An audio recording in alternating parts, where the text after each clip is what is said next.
Older individuals often face discrimination and inequalities. What are the biggest human rights challenges when it comes to the aging population?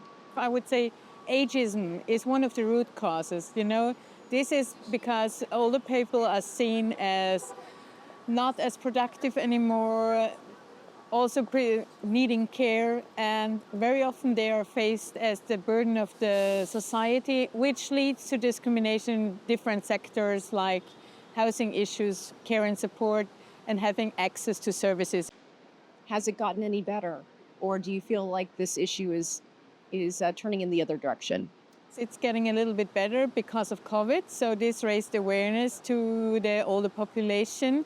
But having said that, on the national level, I very often see that age discrimination is not treated as the same as sexism or other isms. So age as a ground of discrimination is not taken as seriously as others. Housing and healthcare, very important issues related to this. Some places like China have been launching efforts to provide more services to their aging population, which continues to grow by the day. What more can be done when it comes to housing and healthcare? I think we need also to think a little bit out of the box. So we need to get more support in the communities. We also need to get different housing situations so that older persons and younger persons can live together but on their own choices. So we need to have more creative ideas how to best address older person. And one idea is also to ask the older person how they want to live and with who they want to live. So we need options.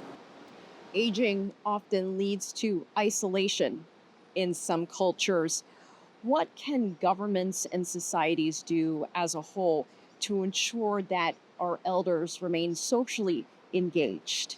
What we do right now, sitting on a bench, is something which already gives older person a chance to talk to others. So we also need to make sure that the places where they can meet others are accessible for them and are easy accessible, which also means it's not only coffee shops where they had to pay for something. So we need to find spaces where they can also meet their constituencies and their other colleagues, and also have a chance to have these intergenerational approaches. So what we need to have is more inclusive societies, I would say. One aspect which can be brought into this area is age-friendly cities. Older adults can be a huge asset to societies. They bring a lot of experience, they have so much knowledge and history. They also contribute to the economy as well. Can you talk to us a little bit about the silver economy? I would say that a lot of economies already saw the impact of the older population on their products or buying issues. So they see them as a really good constituencies for their economy part. And I think it's increasing, and it's quite clear that different parts of economy might focus even more on silver economy persons to get them more involved there. So that's a new market. As people are looking around, seeing their family members who are getting older, maybe their neighbors, uh, community members, what is the one thing that you want them to know?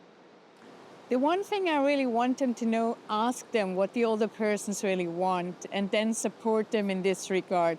Really let them have their own will and preferences. Claudia, thank you so much for joining us. Thank you.